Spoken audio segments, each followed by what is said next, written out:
the ongoing grooming gang scandal, there has been a big, glaring gap, which is our capital, London. It was hiding in plain sight. The evidence of this was there. The police had mishandled how these investigations were done. It was there in reports that Sadiq Khan had read. Just how many grooming gangs have we got in London? Can she define what she means by that? Why now has there been this change from the police? They're being scrutinised. We scrutinised them. We know that Oxford gangs, the Peterborough gangs, were trafficking girls to London. Why is it that all of a sudden when they get to London, the leads go cold on who they were meeting there? We went into a migrant camp. We were probably there about 15 minutes before someone walked past with a machete swinging it around. As we left, were pelted with bottles. Okay, let's go. We've got to go. Zak, how much does it cost for these illegal immigrants coming across to get into the boats? So they arrive in the UK with, a £3,000 debt. The trafficker says, don't worry about it. We'll just put you into the black market. So it'll probably be even more money that they can make on each individual person. Now, so they're indentured servants, essentially. Yeah. Convicted paedophiles were working for delivery companies. The number of times that I've gone to a door and it's a child on their own that answers the door. Oh. We're missing huge, horrendous things that are going on.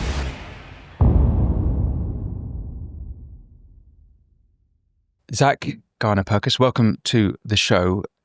Just to frame this, in the ongoing grooming gang scandal, which has been going on for decades, up and down the country, everywhere from Rotherham, Telford, Birmingham, Oxford, up to Edinburgh, Bristol to Newcastle, over 50 cities, as reported by great journalists like Charlie Peters, and with hundreds of thousands of girls, some reporting even higher than that, at the sort of mercy of these street grooming rape gangs of predominantly Pakistani heritage. There has been a big, glaring gap, which is our capital, London. Now, there have been some reports of stuff going on in London, which we'll get into, but our mayor, Sadiq Khan, as well as the Metropolitan Police, and I also note that Sadiq Khan is the Police and Crime Commissioner of London, they have consistently denied anything's been going on. And most famously, that was with Conservative London Assembly member Susan Hall, I think, calling him out 7 or 8 times early at the beginning of this year when the grooming gang scandal story blew up because of Elon Musk bringing it to the attention via X of the world. And actually, I'm going to show this Sadiq Khan clip for viewers. You'll know it well, so that they can be remembered of just how much he's denying it now. I asked you this question last week and you found every which way but not to answer it. Just how many grooming gangs have we got in London? To avoid any misunderstanding, can she define what she means by that? Yes, if you look at what's gone on in Rotherham, where there are people taking young girls, grooming them for sex, that is what I'm talking about. We know in London there are issues about exploitation of young people, but they're not as defined by the member in her definition of what those types of gangs are. So are you saying we haven't got the same sort of gangs that are in Rotherham, Bradford and lots of other places in the country? Just for you to misunderstanding, what does she mean by that? You know full well what I mean by that. It's all over the television. You know exactly what I mean by that. These gangs of people that are grooming young girls for sex. Do we actually have those in London? Today, I'm unclear, Chair, what is meant by the question. If you could spell it out, I can answer. I've just spelt it out. Are you not listening? It's the sort of gangs that groom young girls at a young age for sex. Exactly how much clearer do you want me to be? You have, as an investigative journalist, a proper journalist, discovered 6 potential victims. And you ran this story a week ago on October 19th. And since then, the Metropolitan Police have come out and said it's now going to review 9,000 cases over the last 15 years in our capital. So a huge shift in what we understood was going on. I want to dig into this. I want to dig into Sadiq Khan, what we can expect from the police, the depths of this story, the new horrid depths of this story. But perhaps we can start with what you discovered specifically with these 6 potential victims. Well, actually, what I'll say is it was actually 11 victims. The 6 victims were just people who were in reports that Sadiq Khan had himself directly read and responded to. So the starting point for me and the colleagues that I've worked with on this was the Metropolitan Police and Sadiq Khan seem to be saying something that's impossible, which is we've had all this, this massive scandal across the country, but like you say, it doesn't seem to have affected London. How can that possibly be true? And so we started to dig into it. And quickly, what I began to realize was it wasn't that it was hiding in plain sight. The evidence of this was there. It was there in reports that Sadiq Khan had read. It was there in reports that the Metropolitan Police had taken and said, we will improve how we deal with group-based child sexual exploitation. And so what we went down and we were really forensic. What we wanted to do was look at specifically what the mayor, he couldn't deny that he'd seen. So when we talk about those 6 victims, we went through inspectorate reports. So when the Metropolitan Police are, being inspected, the body that the watchdog that inspects them, they will review how the Metropolitan Police is performing. Now, they occasionally, to demonstrate what's going on, include case studies. So this is just a snapshot of the overall picture.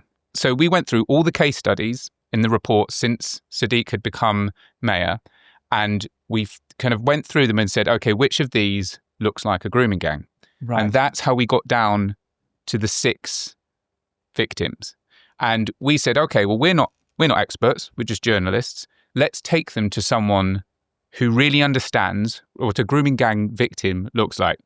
Maggie Oliver, the whistleblower Rochdale detective who blew the lid on this whole scandal. Okay, so before we just come to how are these presented then? Was it just in the reports? Did it say that they were group-based child sex exploitation? How exactly was it labelled, if not a grooming gang as we understand it now? So the reports would be into the Metropolitan Police's handling of child sexual abuse. So, I think the first one that we came across was from 2016. So it was already at that time floating around that Britain had some problems with the way that child abuse was being dealt with. It was multiple things. It was the scandals in Rochdale and Rotherham, but it was also kind of, Jimmy Savile and all these other broad, well-known scandals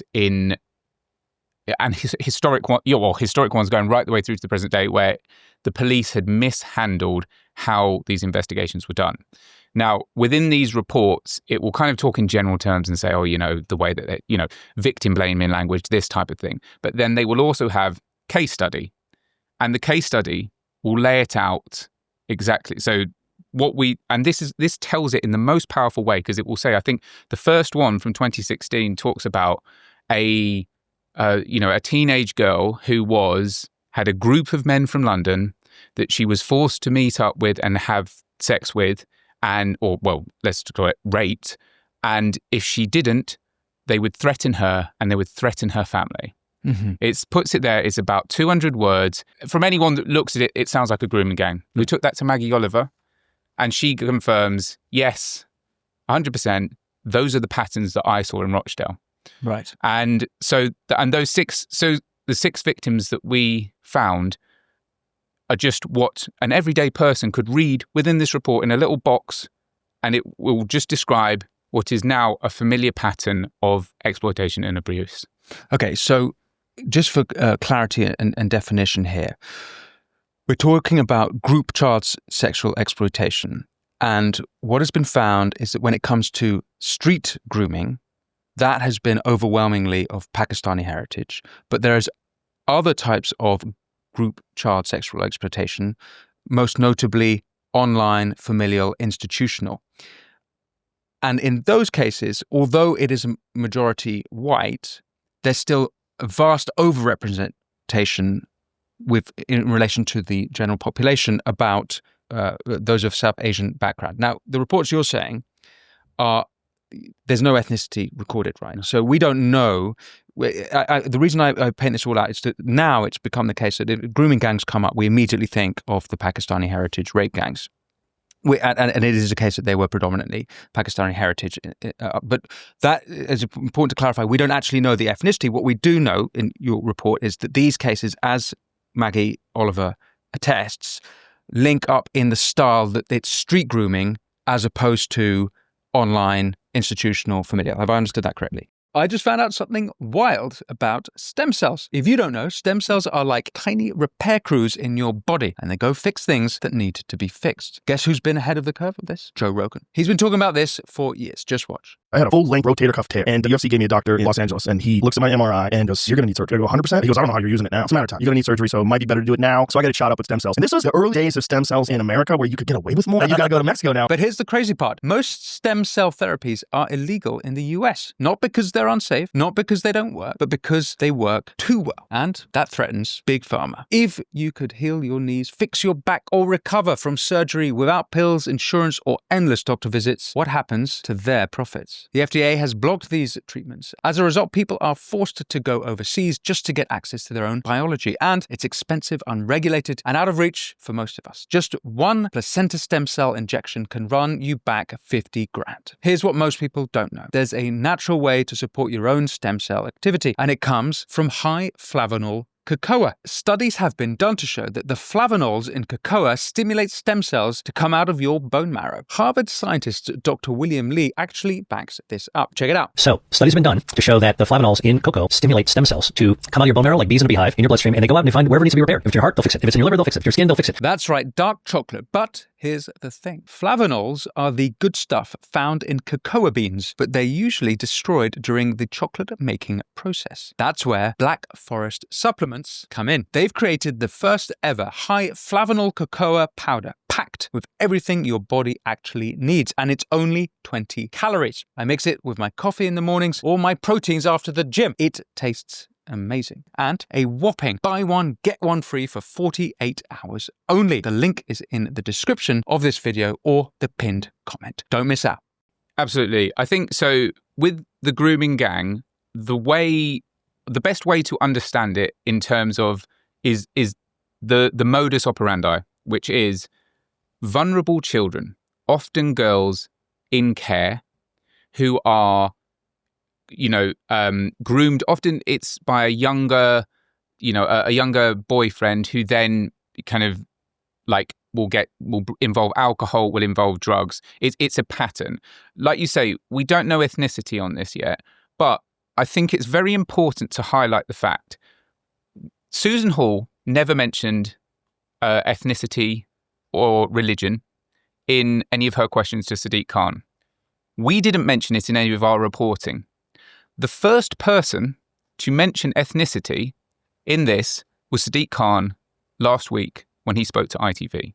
What did he say? He said in London, what we don't have is the perpetrators from one ethnicity and the victims from another ethnicity. How could he know that? Because we haven't seen the ethnicity on it. And what I would add to go further is the Metropolitan Police have also raised something similar where they start talking about ethnicity. This is very strange because as multiple inquiries, as Maggie Oliver will consistently say, for sex offenders who are convicted, we do not record the ethnicity. Those are just the convicted ones. So how the mayor, how the police are able to talk about cases which have been no further actioned, intelligence, how they know the ethnicities of the people involved in that, I would challenge, can you explain it? Because if we're not recording them for the cases that are convicted, how can we even know this? Mm-hmm. So what Sadiq Khan has previously said and continues to push is this idea of county lines. Yes. Group sexual exploitation. Now, this is a sort of another category I'm not sure I fully understood, although I will quote a phenomenal article by Julie Bindel, who has been one of the leading journalists in the country. She's been reporting on the rape gang scandal for decades. And she wrote, this is for Unheard, that in particular, this is actually quoting Sadiq Khan. He said, in particular, we are dealing with quote-unquote county lines. These gangs exploit children and often use coercion, intimidation and violence, including sexual violence. But what Julie says is that the trouble is, to use such language implies that the girls are complicit in criminal activity rather than being the victims of abuse and coercion. Is there anything you can do to sort of colour in my understanding of this county lines definition that Khan seems to use? Yeah, so I think what the best way to explain it is to talk about the timeline that we get. So when Rochdale and Rotherham really blows up is probably when the BBC drama Three Girls comes out, which tells in a really kind of clear and simple way what was happening in those northern towns. After that, there is a big reaction. And in London, a lot of the councils start looking at their practices and what's been going on, and they start looking at what they call CSE, child sexual exploitation. Now, midway through the 2010s, what the Metropolitan Police starts to pick up on is that the drug gangs in London are sending children out to rural locations and having them sell drugs or be the base for other drug dealers to sell drugs. So it's a horrific exploitation of children that is related to drug supply. That blows up as a big story. What happens is all that focus that you've had on the child sexual exploitation suddenly becomes a focus on child criminal exploitation because, you know, it seems to be the kind of hot topic. And within those situations you've got where these gangs are sending children out to rural locations, you do get child sexual exploitation, and you will have a merging of the type of street gangs. You know, a lot of the grooming gangs in these northern towns would also be involved in drug supply. Mm-hmm, yes, that's right. I think the big problem with this is that when you start to muddy the water, and some of the, well, actually, one of the things that frontline workers tell us is, yes, there is overlap between these things, but when you start to focus on the criminal exploitation, the drug element, you, in a lot of respects, are putting a block of heroin as more important than a child, being sexually exploited. Yeah, right. So there is overlap, but the focus on that is it shouldn't just be. It needs to be both of them. And I mean, I would argue that child sexual exploitation deserves more of a priority, or as much as a priority as the criminal exploitation, because, I mean, I'll give you another example. It's been reported that in Hounslow, West London, one of these drug gangs was operating in a hotel where they would have underage girls. The underage girls would be a reward for someone within the drug gang had they gone out and, completed something successfully. But they were also being sold to rich international businessmen. Now, the mode for recruiting these girls absolutely ticks the boxes for grooming gang. Vulnerable girls in care that were being taken to these hotels. Now, in terms of who's doing it, there is a blur. There is, you could say, this county lines group that is involved in it. But the point is, shouldn't the disgrace be that we've got a hotel next to, in the vicinity of Heathrow Airport that is filled with underage girls that are being exploited in the most horrific way, not just by this gang, but also by, international businessmen? That's absolutely shocking. I mean, how is that? How long was that operating? Do we know? We don't know. Actually, I'll tell you one of the things that was really telling, right? So when my colleague published that story, What year was that? It was in 2017 that we had a frontline worker who described reporting repeatedly to the local council about this issue. And when you looked at this story, when it was published on social media, you go through the comments, they are filled with people in the local area saying, oh yeah, no, I knew something was going on there. It's open. It's just happening there. And there's this kind of denial or this kind of focus on, no, this is actually the problem. We're missing huge, horrendous things that are going on.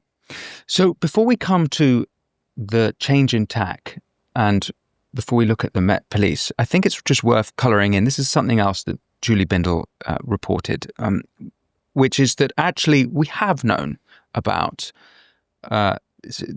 grooming gangs in the ilk of what's happened around the rest of the country before this moment. And it was in the public domain. So she wrote again that we knew in the case of Arshid Hussain, central to the infamous Rotherham gang grooming case, he took one of his victims to London where she was sexually assaulted by 3 men as repayment for Hussain's debts, and Mohammed Karar, convicted in 2019 in the Oxford grooming gangs scandal, trafficked his victim repeatedly to Paddington Station, selling her to other men. We also know from the Alexis J 2021 inquiry into child sexual abuse that grooming gangs in London exist and operate along the classic boyfriend model, which you've described, of procurement, just as they do in the north. But at every mention of the situation in London, Sadiq Khan insists on using county lines, as we've discussed. So it is the case that in these actual inquiries, like Alexis J's inquiry, it's come up. So we've sort of known, and it's not been a total black hole of information. There's just little bits of information there, right? I think, as I said at the top, it's not that we didn't know, it's that it was hiding in plain sight. It was right there the whole time. Completely right to bring in that Alexis J, that inquiry. One of the areas that they looked at in that inquiry is Tower Hamlets, East London. They identified 5 victims there. So that's, 5 in addition. So when I said about 11, we found 6 in those reports that Sadiq looked at. Yeah. And then there's another 5 that are in the inquiry. Okay. So, and that's the inquiry that's looking at, grouped base child sexual exploitation, right? And when you go and you say, okay, so what was the response to those 5 cases? And we went through and we read the witness statements from the police and from the local council. And the police stand up there and Alexis J says, why are you not recognizing these as, grooming gang victims? I'm paraphrasing from what she's saying, but essentially it's like they didn't see the groups that were exploiting them in the way that we are conceptualizing them now, or certainly since this 9,000 thing has come up, right?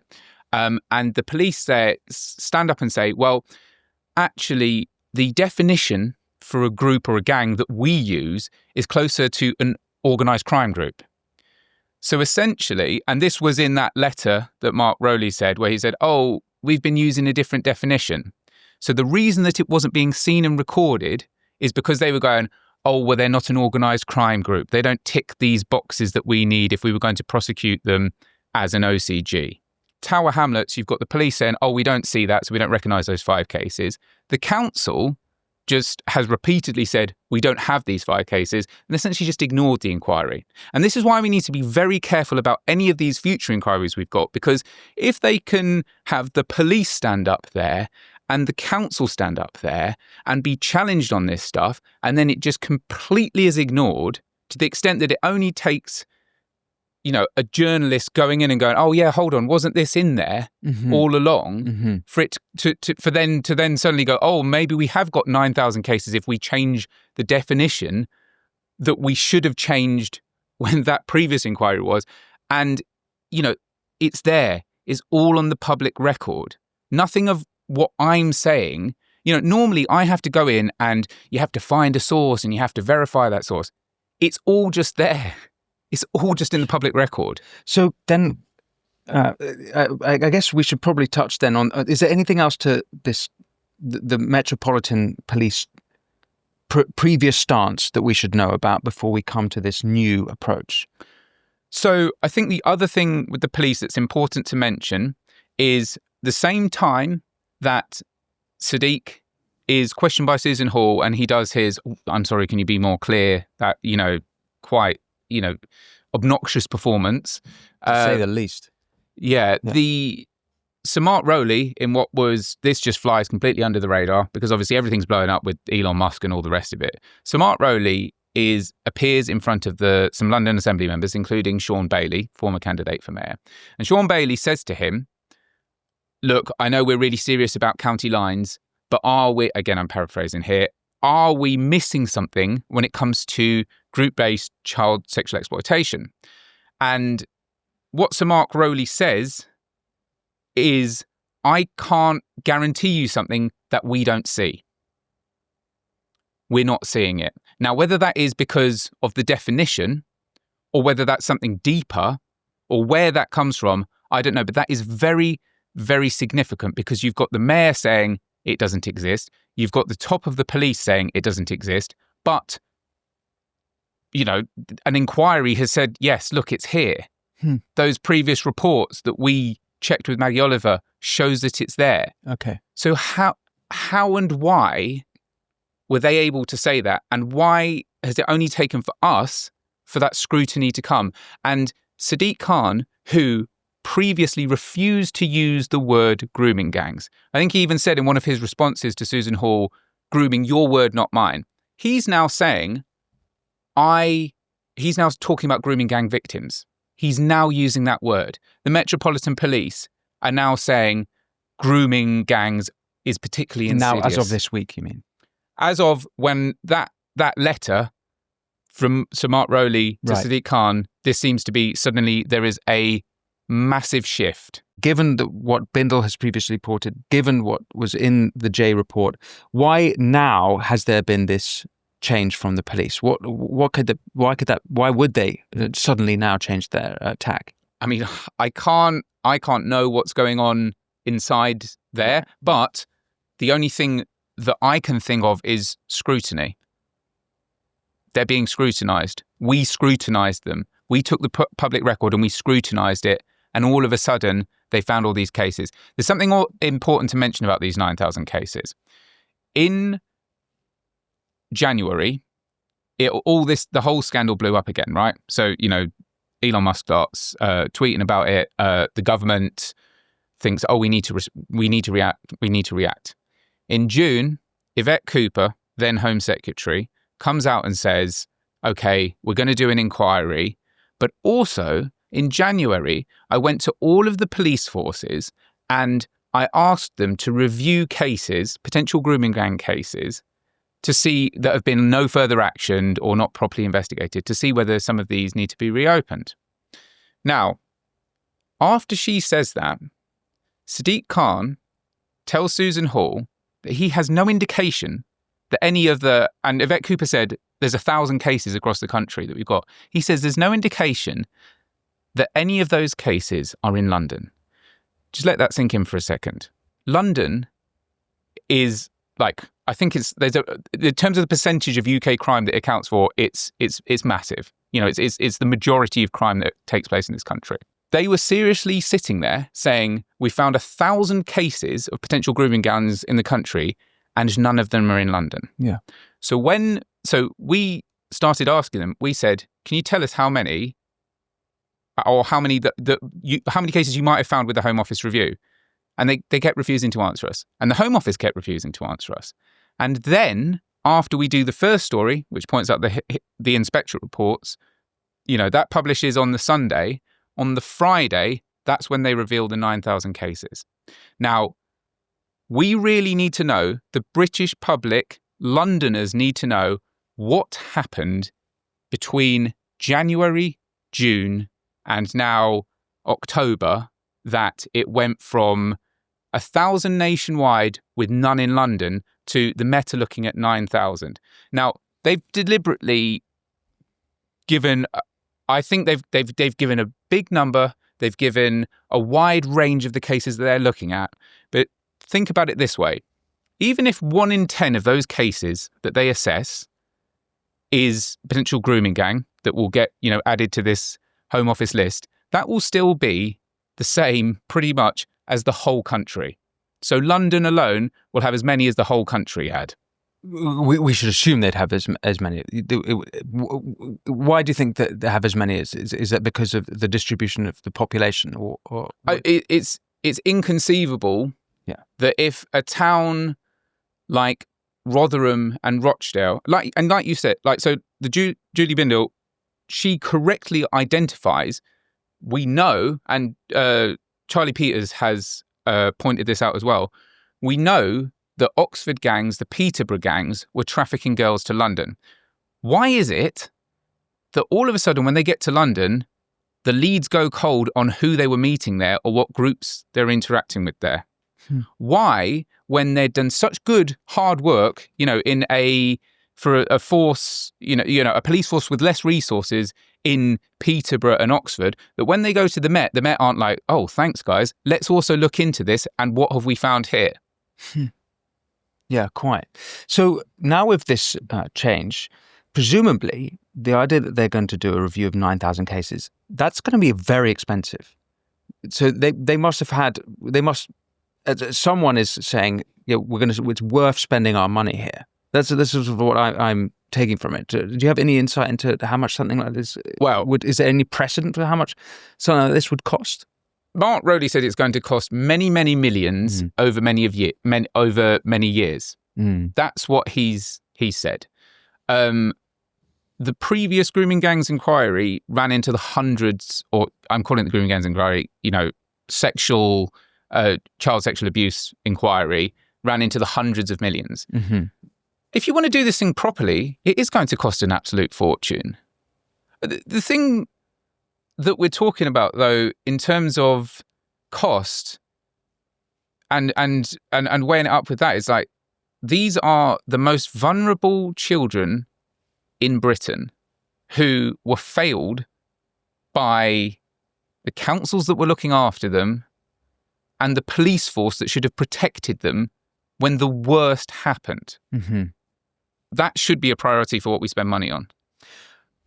I wonder if you have insight as a journalist as to the failure of journalism around this story. Of course, there are famous examples, not just Bindel, but Andrew Norfolk, of journalists who've spoken out. But as you say, it's been in London, it's been hiding in plain sight, and no disrespect to you, but it's taken you after decades for this, you have only a very few journalists to seem to have looked where you've looked. What can you tell me about journalism and in that this has been left, like you say, in plain sight and sort of not dealt with by journalists? Listen, when we started looking into this story, we started looking back on the previous journalism to do with children who were being sexually exploited. And I'll be frank with you, it was embarrassing what papers used to print about this. I think and I don't really think that there's any mitigation for it, but it's evolved in terms of, it took Maggie Oliver, it took one whistleblower police officer who said, no, these girls matter, for this issue to get dragged up to where it was. It took journalists like Bindel, like Norfolk, to go, no, these girls matter. But the problem that we have is that too often the priorities are not there. And let's be quite frank about this. If Elon Musk hadn't suddenly taken an interest in it in January, this all would probably just never, it's through it being pulled out of there by people who just go, no, this does matter, for it to explode. And someone like Sadiq Khan will probably think Elon Musk is a repulsive figure, but if he hadn't suddenly taken an interest in it, where would we be now? Would any, because it helps me, because, ultimately I'm at the behest of the audience, at the people, about what people want to read about. We have a public that wants to know more about this. I guess implicit my question is the sense of political correctness playing a role, not just in the police, not just in politicians, but in journalism. And some journalists have been quite explicit about that problem. And I even when I hear Sadiq Khan, his pushback, it seems to be that he's that confrontation with Susan Hall is like he's sort of almost baiting her to say something so that he can accuse her of racism. Now, obviously, I'm speculating. I can't read his mind, but that's sort of how I saw that scenario. And I wondered if there is that sort of fear of appearing racist when dealing with these sort of issues across the media. I mean, I can only really speak for like your experience. For what I do. I mean, you are always, because it's easy for people to talk about the media need to be fearless, the media need to do that, they need to do this. But if you are in the public eye and you make a misstep, you'll be crucified. Yeah. So it's like you do have to be careful. And I don't think it's necessarily just fear. Sometimes it comes back to a kind of a risk calculation. But with this story, there is the element in terms of the taboo nature of some of the stuff that was coming up. And I think there's a brilliant Channel 4 documentary, Groomed, that really gets stuck into this. Yeah. And it's kind of like when they were finding the stuff that they were finding, the pushback they were getting, and how it is important that you just keep going forward. Now, we've never gone into this talking about ethnicity, because we don't know that yet. But what we can't do is shy away from it. But it very importantly, it shouldn't get brought up before we know the details. And the Metropolitan Police and Sadiq Khan have raised this before we actually know it. Look, we've talked about the political a little bit. I will note that when it came up after Elon Musk, Starmer famously said, talking about it was jumping on the bandwagon of the far right. He's significantly changed his tack, and there is a Labour-led inquiry, but members of the inquiry and survivors, grooming gang survivors from across the country, are dropping out. I think there's 4 now have resigned from that inquiry. I wonder what your take was on the inquiry, how what you might what we should expect from it, how you think it's going, if it's worthwhile, is it just it's more virtue signaling? What's your sort of impression following this story? I think, and this is my personal opinion, right? We shouldn't spend the money on the inquiry. We should spend, if we're going to spend the type of money that we spent previously, spend it on supporting the victims and giving them a voice. If we're going to spend hundreds of millions, let's spend it on the victims, and let's spend it on going after and prosecuting the perpetrators. If we're going to spend a huge amount of money on the inquiry, why not set up a specialist force, like the NCA type thing, that just goes after and gets the people? Because isn't that what the British people want? And if that independent police operation also finds counsellors involved, also finds people that are guilty of covering up, go after them as well. I think that's what the British public would want more. And look, this is just my personal opinion. Sure. But I think, and look, it is for victims to really determine how this is dealt with. But do we just want to have years of people from the council standing up and having a bit of a grilling, and at the end of it we get some recommendations for how things are going to move? Or would it be better to let's spend, because when I've spoken to survivors, and survivor is the correct word, because when you've been through what they have, it is almost inconceivable that you wouldn't have problems with drug addiction, that you wouldn't have catastrophically bad mental health. We should spend the money supporting those people and going after the perpetrators. Yeah. I mean, look, that's a personal view of mine, but it's based on the fact of what I've seen from the upshot of previous inquiries, which is there are a lot of very serious findings, but what's the result? And actually, the Prime Minister showed no hesitation in setting up a task force after the riots that followed on from the Southport murders by Axel Ruda-Cabana. So he's got, it's in his abilities and instincts to set up task force. So there's no reason why he shouldn't. Yeah, that is often how he responds to stuff. He'll always say, when the London riots happened, I sped up the court system and I, took people to task. His whole thing to do with how he's going to handle illegal migration was, I'll set up my... But I'm talking about, let's get police officers, let's recruit the best, get an elite team and get them to go after not just the perpetrators, but the people that aided and abetted them. So what we've seen around the rest of the country is actual cover-ups. And Oldham is a good example of this, where the council actually didn't want there to be investigation into this, even though it had been found that members of the council had been involved. And similar stories across the nation. Is it too far to say there's an active cover-up? Now, the way you've presented it here today with regard to the Met Police, with regard to Sadiq Khan, is it's a category error and perhaps wrong instincts in how to improve, maybe sort of their progressive sensitivity to the issue, their kind of idea that it's somehow Islamophobic. Obviously, that's not true, but the case is Islamophobic. But their instincts that it was Islamophobic. You know, it's a classic to even the Muslim Council of Britain accused GB News of being Islamophobic and calling the grooming gangs sort of so-called grooming gangs as if they didn't really exist. And so there is a progressive worldview that really doesn't like this story. Do you think it's a category error and a mixed mash of those instincts, or is there an active cover-up going on? We don't know yet. I'm looking more into this. When I met with Maggie, and she spent 20 years on this. And she told me, like, Zach, this is the tip of the iceberg. Mm-hmm. And I complete, like, it is.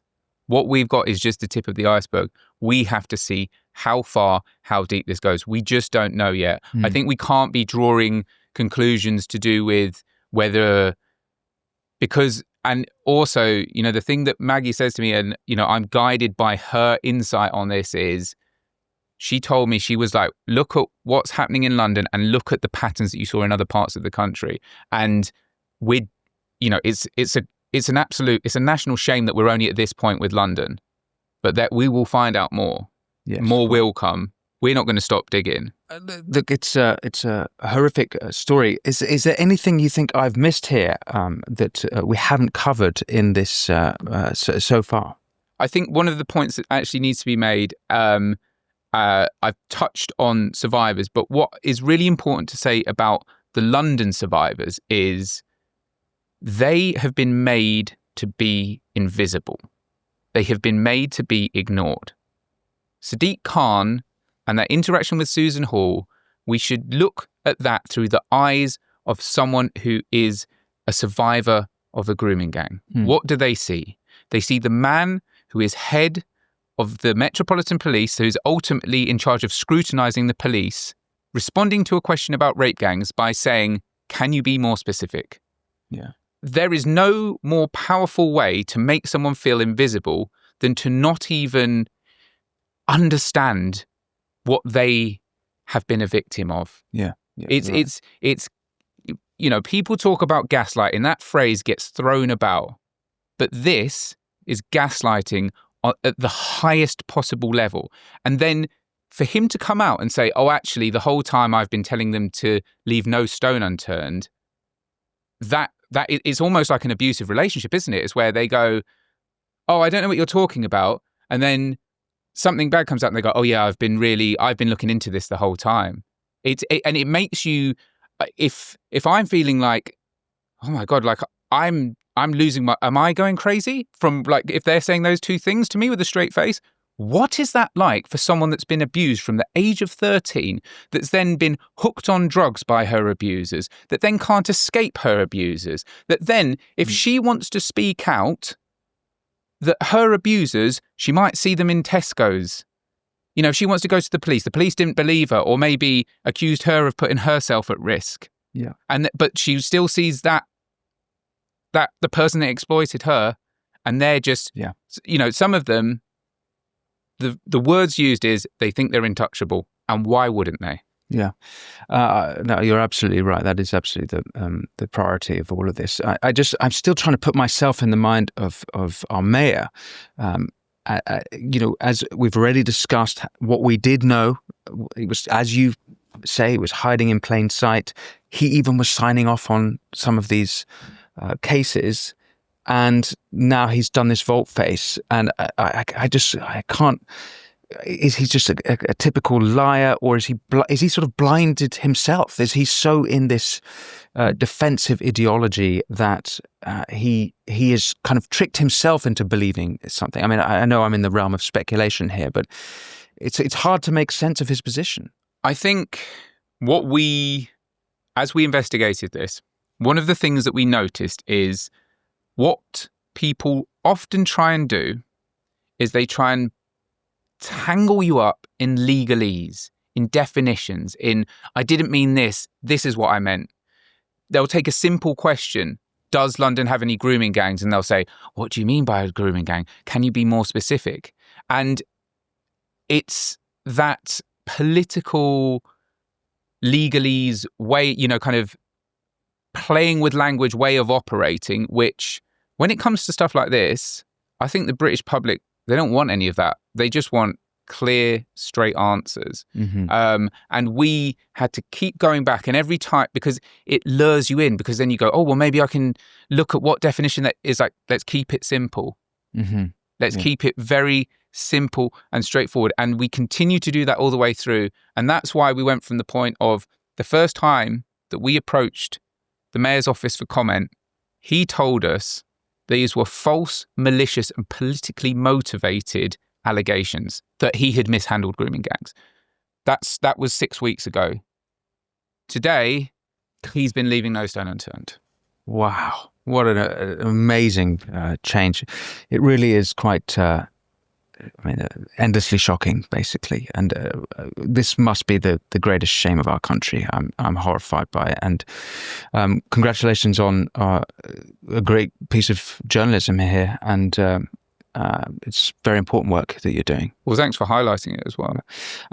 So I want to ask you about some of your other work. It's a bit of a change of from this story, but another great crisis in our country is you've been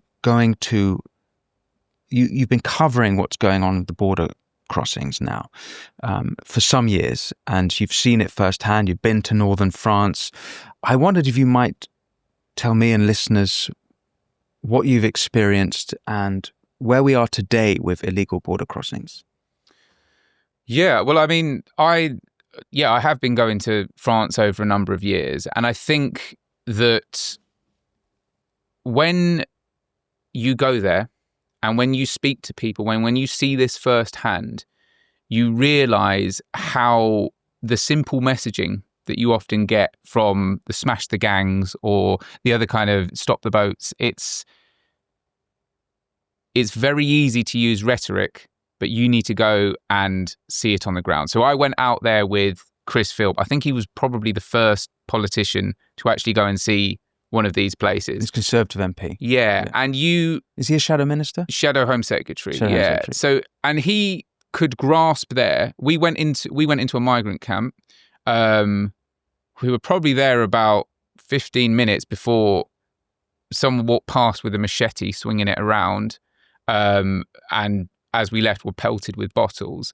And you got a sense there of how the people who, like, firstly, France has kind of pushed these people into these camps who they have no idea, and they make no effort to know who the people are. And then it is just a kind of, they just go down to the beaches, get on dinghies and come over to the UK. But what I'd also say is I've followed each step of it. So I've gone from the camps, I've gone on the water, and seen exactly how it goes across. So you've got someone that's swinging around a machete in a camp that can go and get on a boat. And actually, I think it's important to talk about the process of how they actually get to there. So there'll be thousands of migrants all across northern France. They will have paid the traffickers and arranged to go and make crossings at various different points. They know that if they go down to the beaches, they have strength in numbers because all they have to do is get into the water and the French police will not stop them.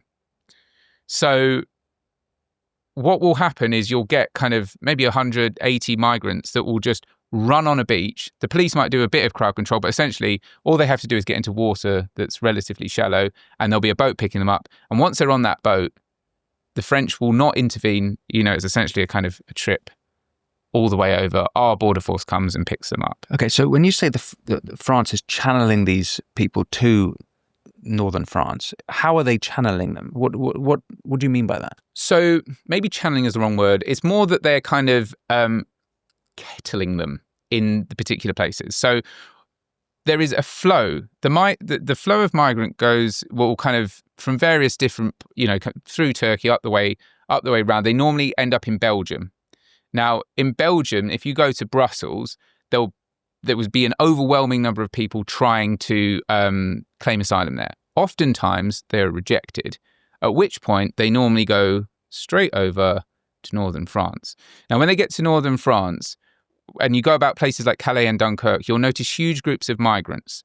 And the French police will sort of move them from one place to the other. So they'll put them on buses and, take them from Calais to Boulogne, or, Boulogne to Calais, or Dunkirk to Calais.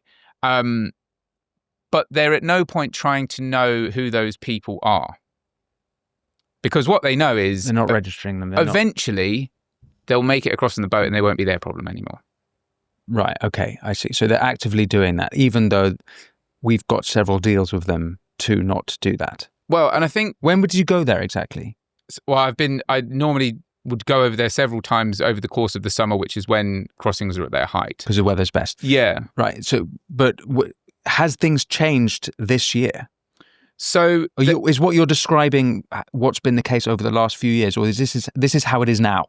Oh, this has been the case for years. Okay. The camps move about from where they are, but actually what we're slipping back into is a mega camp, which is like the jungle that used to exist, which was broken up several years ago, and it kind of dispersed and became quite fractured, and all the rest of it. But, this has been going on for years. I mean, and in terms of, there's always promises about the shifts in police tactics and all the rest of it. But essentially, there is an unwillingness in France to properly do the deal with Britain, or to properly figure this out. And what you kind of get the impression is there's also a sense of that they want to punish, when Macron and Starmer stand up, Macron will bring up Brexit and go, oh, you wanted to stop illegal migration, it's gone up.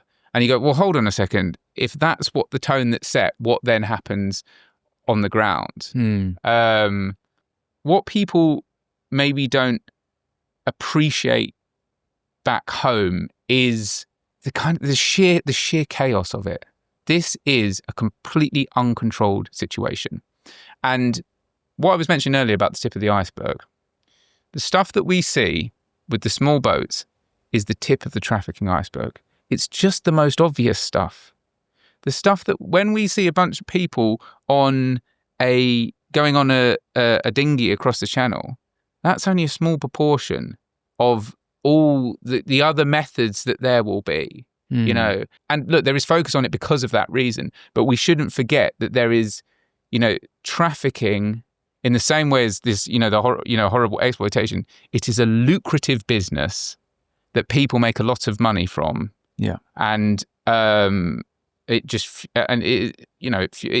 people die, criminals get into the UK. It's one of the, actually I was approached by an American and they said, I can't believe this is happening between France and Britain. This reminds me of what was going on what goes on in Colombia and Venezuela. Yeah. And have you seen the British side of it? So when they are getting picked up in British waters and then it's Border Patrol are taking them in. What have you seen there? You could go out for yourself, jump in a fishing boat and just go to the middle of the channel. And if it is a good day for traveling, if you're with someone that understands where the boat's going to be, you'll probably see it yourself, which is a dinghy filled with people. And when you see these up close, you realize these are death traps. The people setting these things, they are ruthless in terms of maximizing how many people are on them. Yeah. And they'll be bobbing along, but they'll be escorted by a French vessel, taking them across the water into British waters where, And What do you mean sometimes... they'll be escorted by a French vessel? So because of the French law, they don't intervene. The thing I was saying about they just need to get into the water. Once they get into the water, the approach, which has been the case for years, is that they will just follow at a safe distance, radio British Border Force and say, we've got a migrant boat. So it's essentially, and this is what blows my mind whenever I go out there, right? Which is, in any other situation, if you had a government that was helping traffickers, that was helping to traffic people across a border in a highly dangerous way, it would just... can you imagine the Mexican government taking, tanks across the US border with a group of migrants and then just passing them over to US military? Yeah. And then it's kind of mind-blowing. But that's what happens on the channel, on a regular... that's just what happens. Zak, how much does it cost for these illegal immigrants coming across to get into the boats? Yeah, so I think it's a really important point, because every person that gets on a dinghy has normally paid between £1,000 and £3,000, right? So bear in mind that some of these boats have over 100 people. That could be, in the trafficker's pocket, 300 grand per boat. And you think about how many boats come across, you don't actually need that many. It's not a volume business for these traffickers. Astonishing amount of money. There's a major story which you were behind uncovering, which is the Deliveroo story. How illegal immigrants have been using apps like Deliveroo, I imagine Uber Eats, with false, fraudulent identification, but it's how they sort of come here and they're able to make money whilst they're here. Not much money, I would imagine, from Deliveroo. But this is something that's been very interesting to me, because it's sort of like part of a sort of the techno-feudalist state that Britain seems to have been becoming.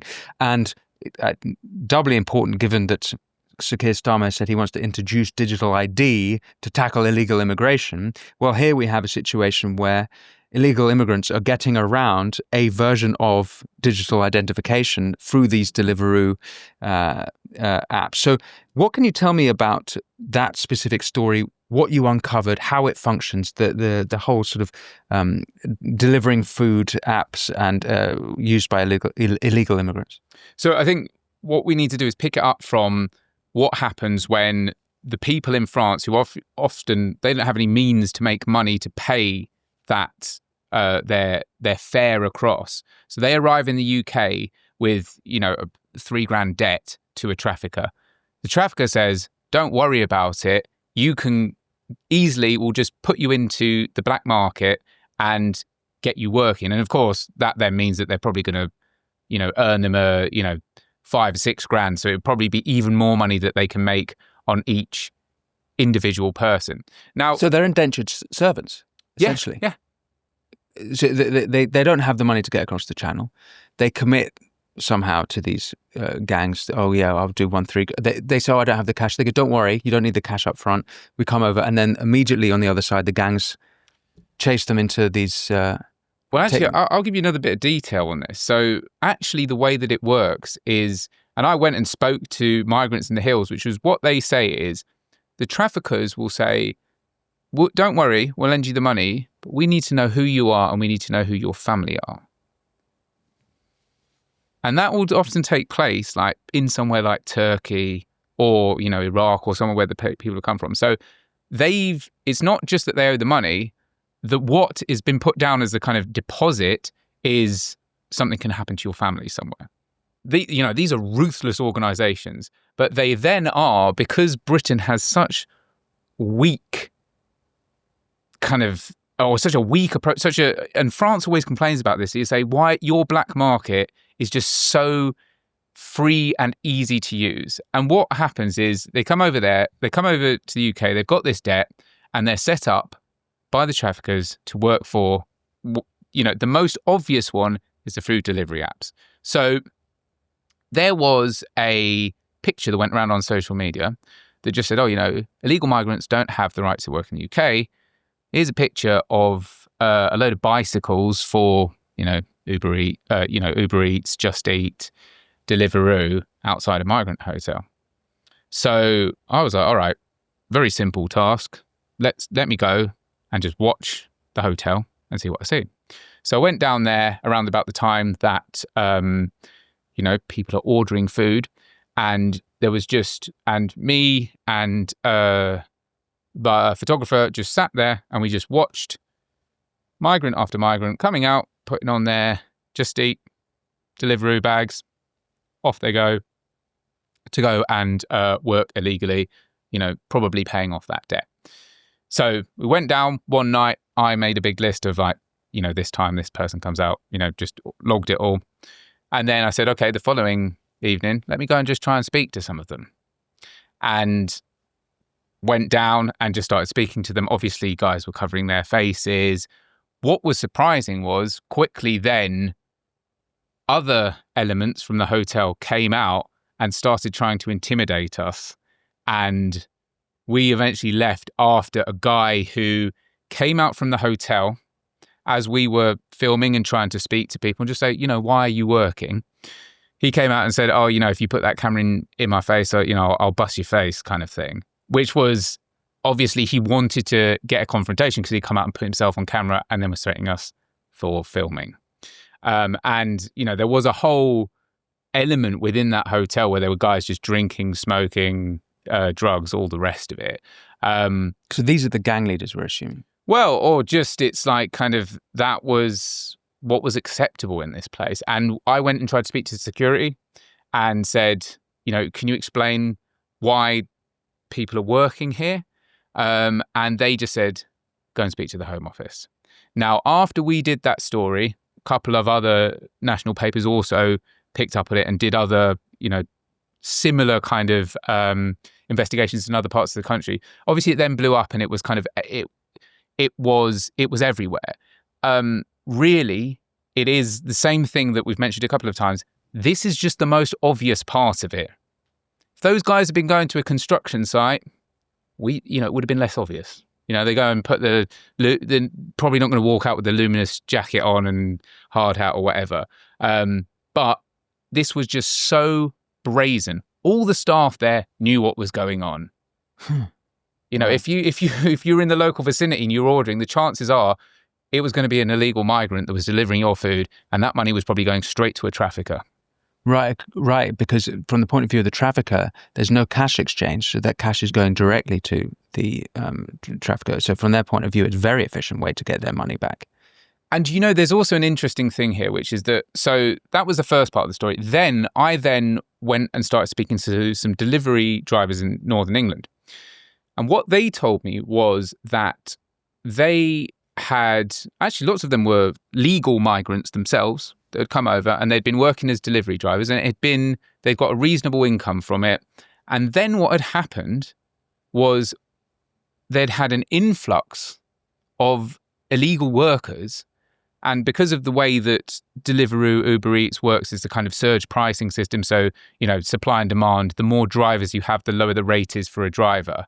It essentially, their wages plummeted to the point for many of them, they had to change, they couldn't do that job anymore. Wow. And again, it's just a very visible way in which this stuff has an impact on people, on areas. And they also took me through and showed me how weak security systems were. So Just Eat at the time, you used to have to do facial recognition, but we did it on camera. Literally, we just showed, you just flicked back and it went through it. We also showed, because we had So there's no facial recognition. So they have brought in facial recognition now, but at that time, right, it just was, well, they had it, but it just was, you could bypass it. Okay. Same for Deliveroo and the so other apps? Deliveroo, you used to have to do it once a day, but we had pictures of a guy going and scanning his mate's face. So we, again, demonstrated on camera. I got on a bike, cycled up, got someone to log in, and then I went off. Just kind of showed how easy it was to bypass that system. Huh. The government has, after all of this stuff, the government got assurances that it was being tightened up. I'll say there's some more to come on that, about how effective that's been. Huh. Wow. So some things that come to mind there is that it must take quite a long time to make back $3,000 on Deliveroo. Like it's a pretty cheap. If you look at actually how much goes to the driver, it's not the cyclist or whoever it might be. They're not getting much from each drive. So presumably this takes like many months for them to make back, and all the while they're not getting that money. So they also need to make their own money to live. Or are they getting that from the migrant hotels that have been set up? Is that how is it that they're surviving this life once they get here? So they're getting, I think they get a little bit of money and food from the hotels. But I think the way to think about this is what many police officers that I've spoken to describe this as, which what they'll say is, if you've got a bag of drugs, you can only sell that once. If you've got a person that you're exploiting in some way, it is an endless number of times that you can earn money from that person. And that's the way to think about it. So, it's small amounts, but the point is it's like it's a lot more lucrative than drugs or something that can just be sold once. And another point is that these people who we know are mostly men. I've seen videos from these hotels. We see the videos of them crossing the channel. It's mostly men who are, as you describe, coming here and on these food delivery apps, and now they're being sent to people's homes. So they are. There's plenty of examples, and listeners and viewers don't need reminding of criminal behavior of some of these people. We just had a brutal murder in Uxbridge by an Afghan illegal immigrant. But now these people are going to people's homes. So they are now interfacing with local people. I mean, it could be a mother at home who's ordered dinner for the night, and suddenly a potentially dangerous person is knocking on her door. She's invited them in. Well, this is one of the things that when I spoke to the delivery drivers in the north of England that they said was the biggest concern, because they talked about some of the instances that they had as delivery drivers and how it's just become a normal part of life. So they would say, the number of times that I've gone to a door and it's a child on their own that answers the door. Oh. Or they said there was a vulnerable elderly woman who was bedbound, but she would order her food on Deliveroo, and you would have to, she'd asked them to come inside the house to drop the bags off because she was unable to get down there. And it was the one way that she, could get her food or whatever. Now, obviously, what they said to me was like, what if the person has bad intentions to the child or to someone that's incredibly vulnerable? Yeah. And they, and the other point was they'd often be driving around on these illegal electric bikes that can go very fast. And if they crash into anyone or hit anyone, it's that they're not insured. It's just, that's another massive risk that's there from people who are kind of almost invisible. It's like they're like they don't exist within. They're a different type of underclass of people. Not even, they're not part of society, but they are potentially dangerous as well. And given what they've gone through, if they, best case scenario, if they're invited into some elderly woman's house, they're going to steal something.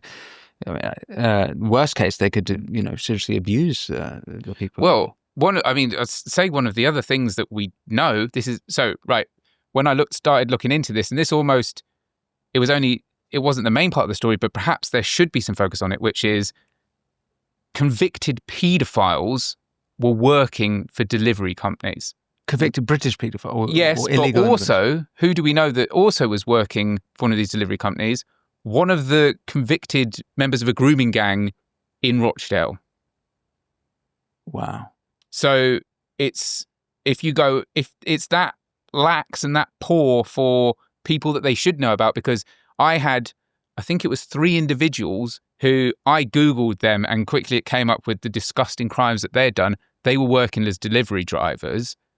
you can illegally, so not using their identity. Using their identity. Using their they own were taken identity. down afterwards. I mean, that should almost have been a story in itself. It was only because it was all right. So the not point to being do with that, everything else. If you are on a sex offenders register, you cannot do certain jobs. I know, for example, having set up an organization to help Hong Kongers assimilate, we had to do a lot of vetting about who could participate in our program to make sure we didn't have any predators. And with Deliveroo and Uber Eats, there is no... even if it's a registered person, are they vetting the person? So the way that those companies work is that you can substitute drivers in. So you can have the account holder, but then you could rent your account to somebody else. Illegally? No, legitimately within the system. So what they were saying was, as long as the person has the right to work, that you can just rent the account. So if you wanted to tomorrow go and work as a delivery driver, all you need to do is find someone to rent an account from. You don't need to set up yourself. And as long as you can show that you have the right to work in the UK, although when I say this, obviously what we've found repeated instances of is people were working for accounts and they didn't have the legal right to work, or, they shouldn't have been doing that job. So the point is it's like you have this system which means that if you get the picture of this driver, someone else might turn up and that can work within the system, but worse stuff happens. Another horrifying state of affairs, and very impressive that you've done this work to expose it, and it gives me some faith that there are some investigative journalists actually doing their job in this country. I'm going to invite you over to the Substack to ask you on the final topic about your work exposing. I saw this video. This is how I first actually came across your work, exposing the people living up and down Park Lane in the tents up and down that street in the centre of London, and what that tells us about the state of affairs in London. Before we do that, is there anything you'd like to bring viewers and listeners' attention to, your work, where they can follow you, any important issues? Is there anything, you've mentioned Maggie Oliver with the grooming gangs, perhaps that's a good starting point for people who want to help on that issue. Is there anything you'd like to bring attention to? Yeah, well, so what I would say is go subscribe to the Express YouTube channel, because that's where I think the videos that I do that really communicate this in the detail and lay it out in the way for people to understand. One of the ones I would definitely recommend is when we sat down with Maggie Oliver and we went through all of the cases and we got her response to it. And if people really want to understand the grooming gang issue, they should definitely go and watch that video. But I mean, stay tuned for there, because I'm going to be, next weekend, there is going to be more and more. Like I said, we're just at the tip of the iceberg. Right. Obviously, you can follow my socials too for updates on that. But, I'd say go back. It's worth watching all of our grooming gang videos. And just so then, and if you do that, you will really be able to understand the topic. Yeah. Okay. Well, Zak, a great pleasure speaking with you. Thank you so much. I saw this video of you and Chris Philp walking up and down Park Lane, trying to interview some of these. You told me before we started speaking that they're Roma people. You just see what you see on the surface, which is, a person with a sleeping bag asking for money or food or whatever. As I started to dig a little deeper, what I quickly learned was all the spots around the tube exits, they are controlled by heroin addicts. What I learned was, when you go beyond that, the pitches that are the next most lucrative were controlled by a Romanian group. This Romanian group were not drug addicts. So where was the money going? You would also get better dressed members of the group that would come to kind of collect at the end of the day. Clear, organised begging. Thank you for watching the Winston Marshall Show with Zak Garner-Purkis. If you head over to winstonmarshall.co.uk, now you can hear an extended conversation between me and Zak, where we discuss what he discovered with the Roma gangs around London, rough sleeping in Park Lane, and how some of these gangs operate. That's all at winstonmarshall.co.uk, where you'll also enjoy ad-free viewing and listening, as well as exclusive content. Otherwise, thanks for watching, and until next time, be well.